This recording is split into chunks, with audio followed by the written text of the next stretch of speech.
제가 이 땅을 살아가다 보면 안타까운 일들이 반복해서 일어나는 것을 볼 때가 있습니다. 때로는 우리의 삶에도 그러한 상황을 우리가 마주할 때가 있습니다. 중요한 것은 다시 그런 일이 반복되지 않도록 우리가 잘 방법을 찾고 그리고 그것을 통해서 정말 우리의 삶 가운데 늘 하나님의 은혜가 넘치는 삶을 살아가는 것입니다. 여러분 잘 아시는 동물농장이라고 하는 프로그램이 있죠. 그 동물농장이라고 하는 프로그램에서 철새의 한 종류인 박새, 이 박새의 이야기를 한번 다룬 적이 있습니다. 정말 작고 귀여운 새예요. 한 상가가 있는데 그 상가에 어느 날부터 이 박새들이 와서 부딪혀 가지고 이 도로 위에 박새의 사체가 계속 쌓인다는 거예요. 그래서 누군가가 이제 그것을 보고 안타까워서 동물농장에 기구하고 동물농장에서 전문가를 파견해서 어떻게 된 일인지 살펴봅니다. 국립생태원의 통계에 의하면 놀랍게도 철새들이 연간 약 800만 마리가 그렇게 죽어가고 폐사를 당한다고 해요. 전문가들이 가서 보니까 기존에 이 철새들이 이동하는 경로가 있는데 그 경로에 어느 날 높은 상가 건물이 세워진 거예요. 그러니까 상가 건물이 세워져서 그것 때문에 철새들이 계속해서 죽는데 이상한 것은 왜 상가 건물을 새들이 피해가지 않고 계속 거기에 부딪혀서 죽냐라고 하는 거예요.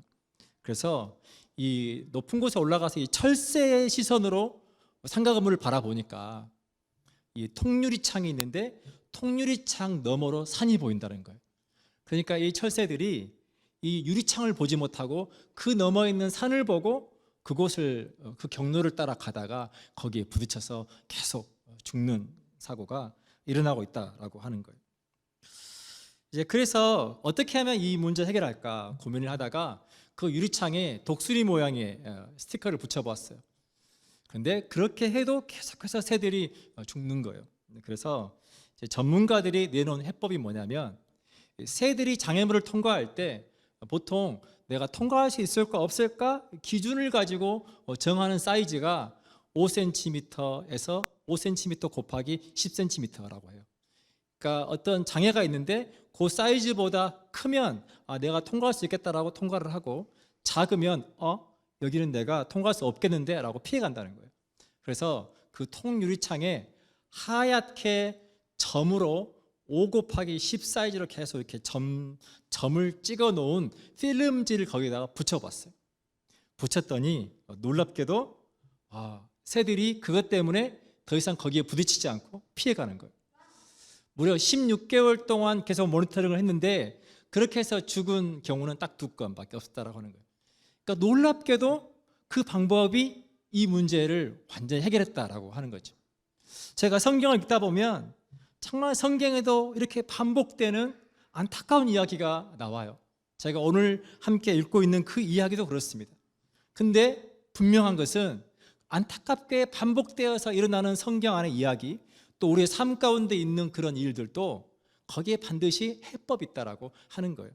그 해법이 오늘 제가 설교 제목으로 정한 마땅히 행할 길을 가는 것이라고 하는 것입니다. 오늘 저희가 함께 읽었던 사무엘상 8장에서는 이 사무엘의 두 아들에 관한 이야기를 하고 있어요. 그들이 아버지인 사무엘의 뒤를 이어서 이제 이스라엘의 사사가 됩니다.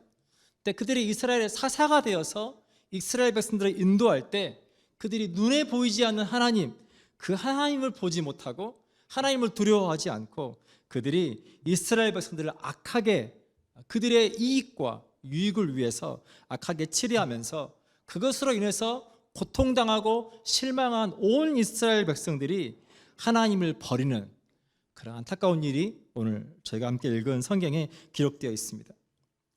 이 이야기를 읽다 보면 바로 사무엘의 전 시대에 하나님을 섬겼던 엘리 제사장과 그의 두 아들들의 이야기가 떠오릅니다. 아주 비슷한 내용입니다.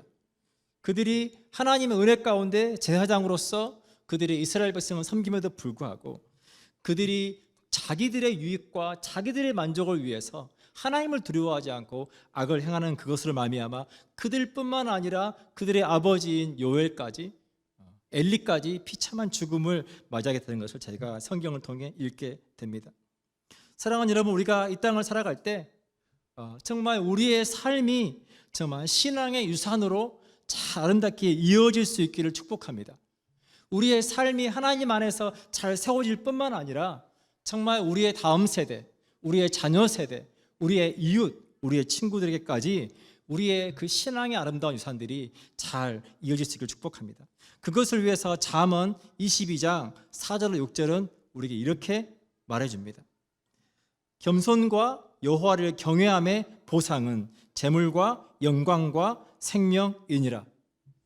겸손과 여호와를 경외함의 보상은, 하나님의 약속은 재물과 영광과 생명이라고 하는 거예요. 그러나 패역한 자의 길에는, 하나님을 두려워하지 않는 패역한 자의 길에는 가시와 올무가 있거니와 영혼을 지키는 자는 이를 멀리 하느니라.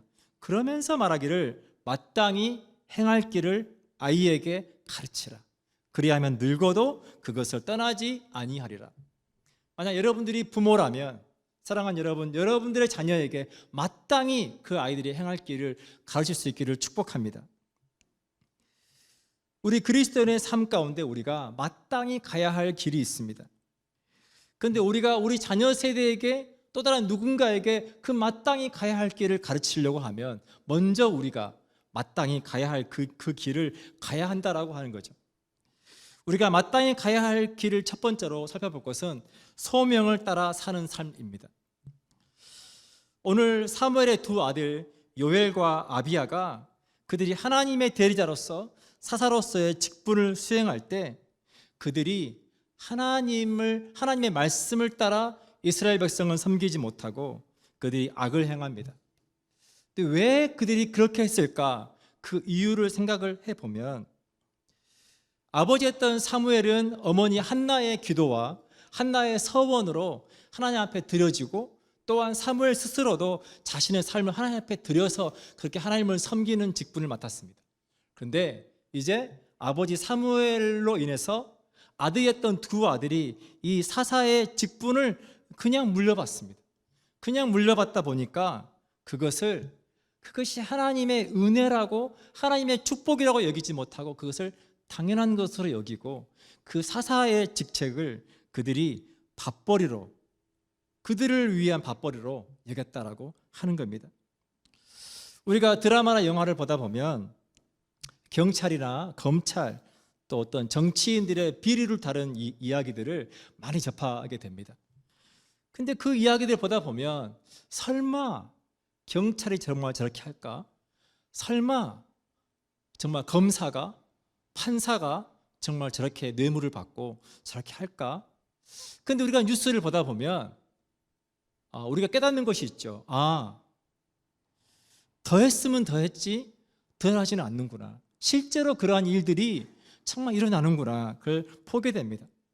근데 그들이 정말 그렇게 정말 귀한 자리에 있으면서도 왜 그들의 삶 가운데 그런 일이 일어날까를 생각을 해보면, 그들에게 주어져 있는 그 소명을 너무 가볍게 여기기 때문에 그렇다라고 하는 거예요. 여러분, 모든 사람에게는 소명이 있습니다. 우리가 그리스도인이든지 아니면 그렇지 않든지 모든 각자의 삶에는 주어진 소명이 있습니다. 누군가가 법관으로 이제 임명이 되면, 그가 법관으로 임명될 때 선서를 합니다. 그 선서의 내용이 이것입니다. 본인은 법관으로서 헌법과 법률에 의하여 양심에 따라 공정하게 심판하고 법관 윤리 강령을 준수하며 국민에게 봉사하는 마음가짐으로 직무를 성실히 수행할 것을 엄숙히 선서합니다. 그가 양심을 따라 공정하게 심판하고 법을 따라 그가 국민에게 봉사하는 마음으로 섬기겠다. 그 앞에 엄숙하게 선서한다 라고 그의 법관의 삶을 시작하는 거죠. 경찰을 포함한 국가 공무원도 마찬가지입니다. 그들이 이렇게 선서합니다. 본인은 공직자로서 긍지와 보람을 가지고 국가와 국민을 위하여 신명을 바칠 것을 다짐하면서 다음과 같이 선서합니다. 그러면서 시작합니다. 신명을 바칠 것을 다짐합니다. 국가와 국민을 위해서. 의사들을 포함한 의료인들도 선서를 합니다. 여러분 잘 아시는 히포크라테스 선서는 이것입니다. 이제 의업에 종사할 허락을 받음에 나의 생애를 인류 봉사에 바칠 것을 엄숙히 서약하노라. 그 모든 사람들이 엄숙히 서약하노라 라고 말하면서 공통적으로 말하는 것은 국가와 국민을 내가 봉사하고 섬기겠다라고 하는 거예요. 근데 그들이 그렇게 그들에게 주어진 그 소명을 가볍게 여길 때 그들은 그들의 이익을 따라 부패하고 부정한 삶을 살게 된다라고 하는 겁니다. 그런데 우리가 비단 높은 위치에 있는 공직자뿐만 아니라 모든 사람에게 있어서 돈을 버는 것보다 더 높은 가치를 살아야 되는 인간으로서의 고귀함이 있다라고 하는 겁니다. 우리가 그것을 영어로는 인테그리티라고 합니다. 인테그리티. 우리가 그리스도인으로 이 땅을 살아갈 때도 우리가 그리스도인으로서 고귀함을 유지하고 살아가는 것 너무나 중요합니다. 그래서 그 각자가 얼마나 자기의 소명 의식을 가지고 살아가냐라고 하는 것이 그 사회를 지탱하는 힘입니다. 그래서 그렇게 높은 국민 의식을 가진 나라를 우리가 선진국이라고 하는 거죠. 얼마나 그 나라가 경제적으로 부강하냐가 아니라 국민들의 의식 수준이 어디에 있냐를 보고 선진국이냐 후진국이냐를 저희가 판단한다라고 하는 것입니다. 대전에 있는 한 맛집에서 이렇게 현수막을 걸어 놓았어요. 고기를 속이면 3대가 망한다 이렇게 써놨어요. 여러분 무슨 뜻일까요? 정말 우리의 가문의 명예를 걸고 정말 우리는 신선한 고기, 정말 좋은 고기, 그리고 절대 무게를 속이지 않고 양심을 따라 장사하겠다라고 하는 거잖아요. 그러니까 고기를 파는 사람조차도 그가 자기의 가문을 걸고 그 일을 한다라고 하는 거예요. 여러분 그게 소명이라고 하는 것입니다. 그렇다면 사랑하는 여러분, 우리 그리스도인의 소명은 무엇이냐라고 하는 거예요. 이거에 대해서 베드로전서 2장 9절은 이렇게 우리에게 설명해 줍니다. 너희는 택하신 족속이요 왕 같은 제사장들이요 거룩한 나라요 그의 소유가 된 백성이니 이는 너희를 어두운 데서 불러내어 그의 기이한 빛에 들어가게 하신 이의 아름다운 덕을 선포하게 하려 하심이라. 저와 여러분이 하나님으로부터 택함을 받은 사람이라고 하는 거예요. 왕 같은 제사장이라고 하는 거예요. 하나님과 사람들을 화목하게 하는 그 직책을 맡은 왕 같은 제사장들이요 거룩한 나라요 세상으로부터 구별된 거룩한 나라요 하나님의 소유가 된 백성이니 하나님께로부터 그 유업을 이어받을 영광스러운 삶으로 부름받은 백성이니 그 모든 것들을 통해서 하나님의 아름다운 덕을 선포하게 하려 하십니다. 그것이 저 여러분의 소명이라고 하는 겁니다. 우리가 그리스도인으로 살고 그 삶을 통해서 하나님의 사랑과 하나님의 그 은혜를 전하는 것이 우리의 소명이라고 하는 것입니다. 사도 바울은 그의 소명이 무엇인지를 분명하게 알았습니다. 그리고 그는 이렇게 선서합니다. 성경을 읽어보면 사도행전 20장 24절에서 이렇게 말합니다. 내가 달려갈 길과 주 예수께 받은 사명 곧 하나님의 은혜의 복음을 증언하는 일을 마치려 하면은 나의 생명조차 조금도 귀한 것으로 여기지 아니하노라. 사도 바울은 자기에게 하나님께서 맡겨주신 그 소명, 하나님의 은혜의 복음을 전하는 그 일을 위해서는 나의 목숨까지도 내가 아깝게 여기지 않겠다라고 그가 선서하는 거예요. 우리가 성경의 여러 인물 중에 정말 그리스도인이라고 하는 소명을 가지고 잘 삶을 살아낸 바나바라고 하는 사람이 있습니다. 사도행전 11장 24절로 26절을 제가 한번 읽어드립니다. 바나바는 착한 사람이요 성령과 믿음이 충만한 사람이라 이에 큰 무리가 주께 더하여 지더라. 바나바라고 하는 사람이 그가 그리스도인의 소명을 가지고 그의 삶을 착한 사람으로 성령과 믿음이 충만한 사람으로 살았더니 그 삶의 결과가 많은 사람들이 하나님께 그로 말미암아 돌아오더라라고 하는 거예요. 저 여러분의 삶이 그렇게 쓰임받는 삶 되시기를 축복합니다. 근데 이 바나바가 이제 사울을 만나러 갑니다. 바울 이전의 사울, 교회를 핍박하고 그리스도인들을 잡아서 옥에 가두었던 일을 했던 그 사울, 그러나 다메섹 도상에서 이제 예수님을 만나고 그리스도인이 된 그 사울을 이 바나바가 만나러 갑니다. 만나러 가서 이 바울을 안디옥에 데리고 와서 둘이 함께 1년 동안 교회에서 사람들을 가르칩니다. 많은 사람들이 아니 지금 저 사람이 사울이 아닙니까? 교회를 핍박하고 그리고 우리를 잡아갔던 그 나쁜 사울이 아닙니까? 우리가 어떻게 저 사람과 함께 우리가 교회를 섬길 수 있습니까? 못합니다 라고 할 때 바나바가 그 사울을 용납하고 그 사울을 받아들이고 그 사울과 함께 안디옥에서 제자들을 가르치기 시작했을 때 놀라운 일이 일어납니다. 사도행전 11장 26절입니다. 만남에 안디옥에 데리고 와서 둘이 교회에 1년간 모여 있어 큰 무리를 가르쳤고 제자들이 안디옥에서 비로소 그리스도인이라 일컬음을 받게 되었더라. 소명을 따라 살아가는 삶을 통해서 그때부터 사람들이 저 사람들은 그리스도인이야 라고 부르기 시작했다는 거예요. 사랑하는 여러분, 저와 여러분의 삶이 그리스도인의 삶 되시기를 축복합니다. 누군가가 저와 여러분을 볼 때 저 사람은 그리스도인이야. 그 그리스도인이라고 하는 그 호칭이 저 사람은 믿을 만한 사람이야. 정말 저 사람은 우리와 다른 사람이야. 정말 저 사람은 하나님의 말씀대로 살아가는 삶이야. 그 안에 무한한 신뢰, 정말 감사, 존경이 담겨있는 그런 삶 되시기를 축복합니다. 사랑하는 여러분, 우리 모두에게는 각자가 하는 일이 있습니다. 여러분들이 사업을 하시든지 여러분이 공직에 있든지 아니면 여러분들이 직장에 근무하든지 모두 각 사람에게 주어진 역할들이 있습니다.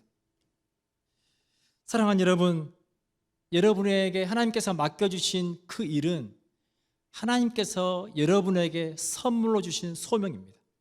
여러분 믿으십니까? 여러분, 하나님의 그 소명이 여러분 밥벌이가 되지 않도록 여러분 깨어 살아갈 수 있기를 축복합니다. 밥벌이가 되어 살아간다라고 하는 것은 오늘 사무엘의 두 아들들이 자기에게 주어진 그 역할을 가지고 자기들의 만족과 유익을 위해서, 욕심을 위해서 살아갈 때 그거는 밥벌이가 되고 마는 거예요. 제가 목사라고 해서 제가 살아가는 삶이 밥벌이가 아니라는 보장이 없습니다. 제가 만약 제 이름과 제 명예와 제 자신이 높아지는 그 일을 위해서 제가 목사로서 교회를 섬긴다면 밥벌이에 불과하다라고 하는 것입니다.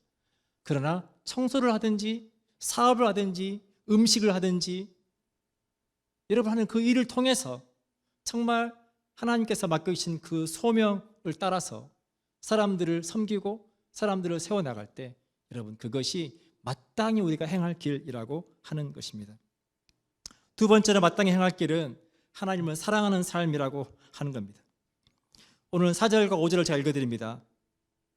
이스라엘 모든 장로가 모여 라마에 있는 사무엘에게 나아가서 그에게 이르되 보소서 당신은 늙고 당신의 아들들은 당신의 행위를 따르지 아니하니 모든 나라와 같이 우리에게 왕을 세워 우리를 다스리게 하소서 한지라. 이 사무엘의 두 아들이 악을 행함으로 이스라엘 백성들이 고통을 받기 시작합니다.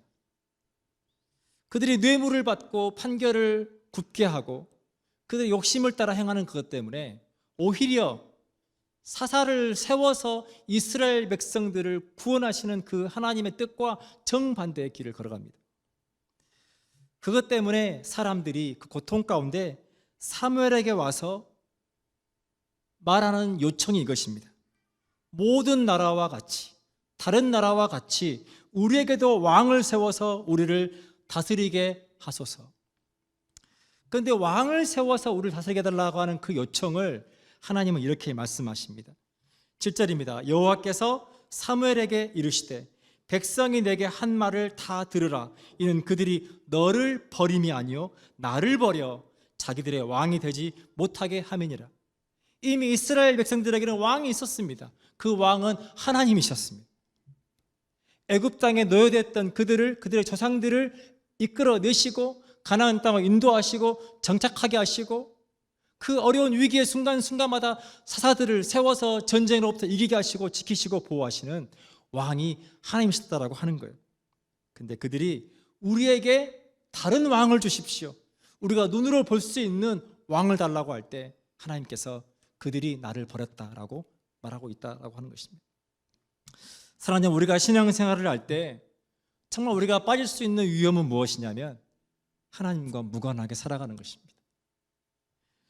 우리가 지금 필요하지 않지만 언젠가 필요할 것 같아서 버리지 못하고 여러분 창고에 넣어둔 물건들이 있을 거예요.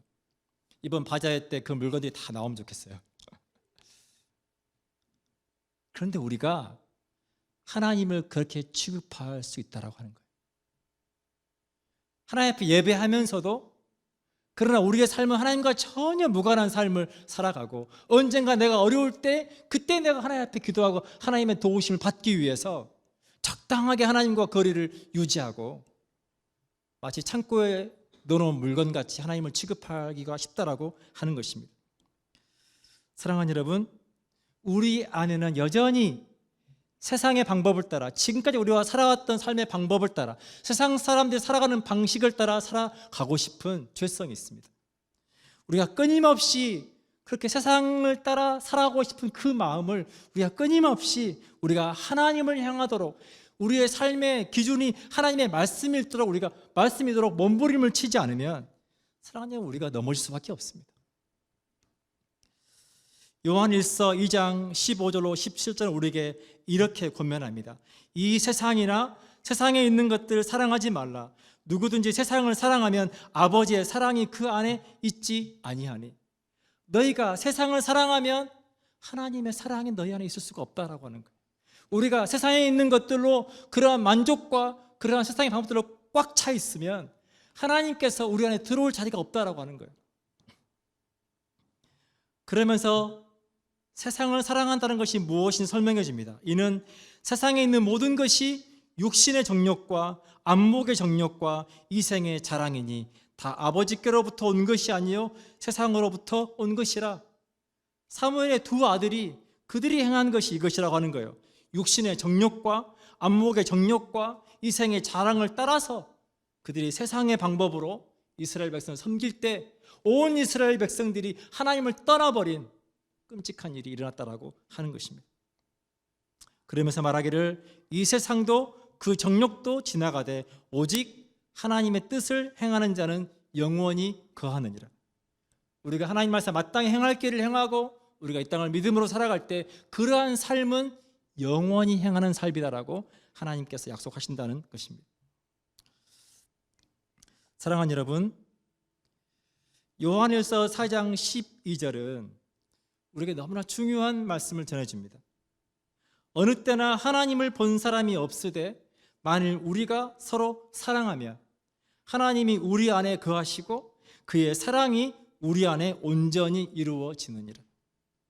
아무도 하나님을 볼 수 없지만 그러나 우리가 하나님을 사랑함으로 우리가 서로 그 사랑을 나누고 전할 때 사람들은 우리가 나누는 그 사랑을 통해 우리가 정말 소명자로서 우리가 사람들을 귀하게 여기고 그렇게 섬기는 섬김을 통해서 아 정말 하나님께서 살아계시는구나, 그 하나님을 볼 수 있다라고 하는 거예요.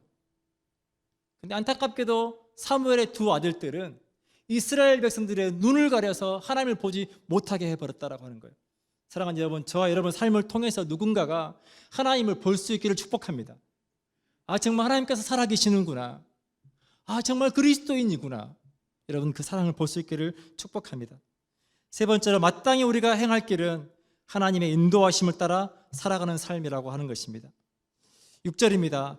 우리에게 왕을 주어 우리를 다스리게 하라 했을 때에 사무엘이 그것을 기뻐하지 아니하여 여호와께 기도하며 여호와께서 사무엘에게 이르시되 백성이 내게 한 말을 다 들으라. 이는 그들이 너를 버림이 아니요 나를 버려 자기들의 왕이 되지 못하게 함이니라. 왜 그들이 하나님께 기도하지 않았을까? 사무엘상 7장 8절로 12절에 보면 이스라엘 백성들이 블레셋으로 말미암아서 고통을 당할 때 그들이 사무엘에게 찾아와서 요청하는 내용이 있습니다. 제가 읽어드립니다. 이스라엘 자손이 사무엘에게 이르되 당신은 우리를 위하여 우리 하나님 여호와께 쉬지 말고 부르짖어 우리를 블레셋 사람들의 손에서 구원하게 하소서 하니. 그때 그들이 고통당할 때 사무엘에게 와서 그들이 하는 고백이 이겁니다. 우리를 위하여 우리 하나님 여호와께. 그때 하나님은 그들이 하나님이셨습니다. 우리 하나님 여호와께 쉬지 말고 부르짖어 우리를 이 블레셋 사람들로부터 구원하여 주십시오. 하나님께서 그 기도를 들어 응답하시죠. 그러면서 블레셋과의 전쟁에서 이기게 하십니다. 그러면서 사무엘상 7장 12절에 이렇게 말해줍니다. 사무엘이 돌을 취하여 미스바와 센 사이에 세워 이르되 여호와께서 여기까지 우리를 도우셨다 하고 그 이름을 에베네셀이라 하니라. 여기까지 우리를 인도하시고 우리를 도우신 그 하나님이 에베네셀의 하나님이라고 하는 거예요. 사랑하는 여러분, 저와 여러분의 삶을 여기까지 인도하신 분이 에베네셀의 하나님이십니다. 그 하나님을 사랑하고 살아가는 것이 마땅히 우리가 이 땅을 살아갈 때 우리가 해야 될 일이라고 하는 것입니다. 제가 필리핀에서 선교를 3년 동안 했습니다. 그때 제가 국제학교에서 교목으로 사역을 했는데 한 번은 그 국제학교에 굉장히 큰 위기가 찾아왔어요. 이제 학생들이 공부를 하려면 비자를 받아야 되는데 그 비자를 받거나 비자를 갱신할 때 이민국에서 뇌물을 요구하는 거예요. 통상적으로 내야 되는 수수료 외에 더 많은 돈을 요구하는 겁니다. 학생 한 명당 얼마씩. 그런데 거의 대부분의 국제학교들이 그냥 이민국의 요구를 무시할 수 없어요. 그냥 다른 선택의 여지가 없습니다.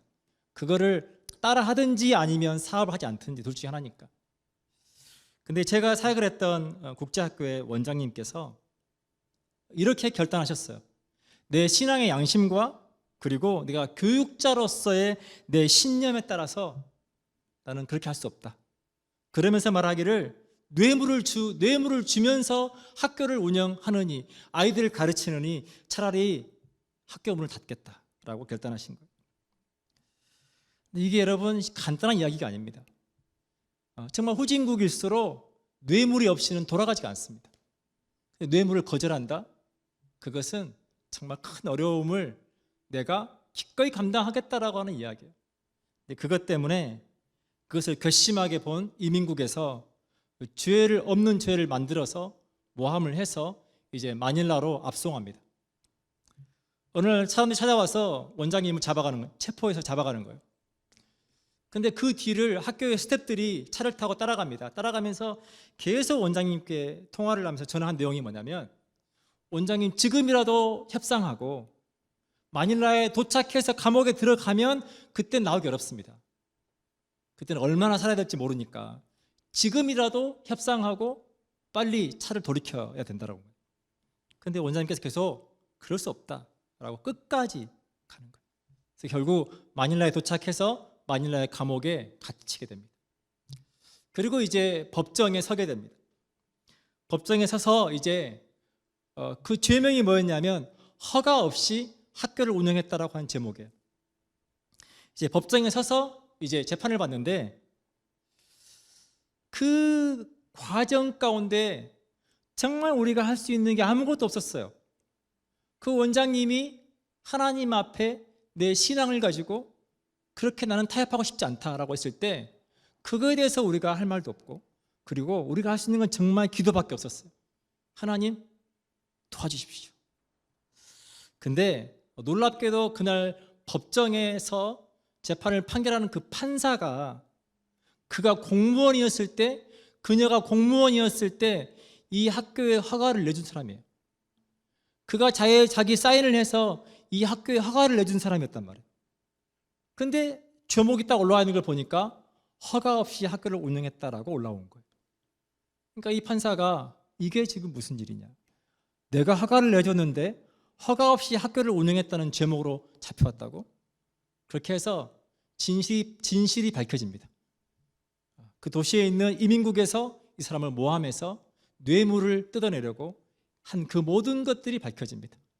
그리고 학교는 뇌물을 주는 것 없이 학생들을 잘 교육할 수 있었습니다. 사랑하는 여러분, 우리가 하나님의 말씀을 따라 우리가 마땅히 행할 길로 걸어갈 때 때로는 우리가 손해를 감수해야 될 때가 있습니다. 때로는 우리가 목숨까지 걸어야 할 때도 있고, 때로는 우리가 우리 가운데 있는 세상의 유혹과 씨름하며 타협하지 않기 위해서 몸부림치는 때가 있습니다. 그러나 사랑하는 여러분, 우리가 그리스도인이라고 하는 삶의 소명은 무엇이냐면 우리의 삶의 기준이 하나님의 말씀이며 하나님 앞에서 부끄럽지 않게 우리의 삶을 살아가는 것이라고 하는 것입니다. 빌립보서 4장 6절은 우리에게 이렇게 권면합니다. 아무것도 염려하지 말고 다만 모든 일에 기도와 간구로 너희 구할 것을 감사함으로 하나님께 아뢰라. 너희가 어떤 일을 만나든지 어떤 상황 가운데 있든지 염려하지 마라. 모든 일에 오직 기도와 간구로 하나님을 바라봄으로 하나님께서 우리에게 맡겨주신 그 마땅한 그리스도의 삶의 길을 걸어가라 라고 하는 겁니다. 사랑하는 여러분, 저와 여러분의 삶이 우리가 마땅히 행할 길을 걸어가므로 저 여러분 삶 가운데 오늘 또 우리와 함께 하시며 살아 역사하시는 그 하나님의 일하심이 있기를 축복합니다. 기도하겠습니다.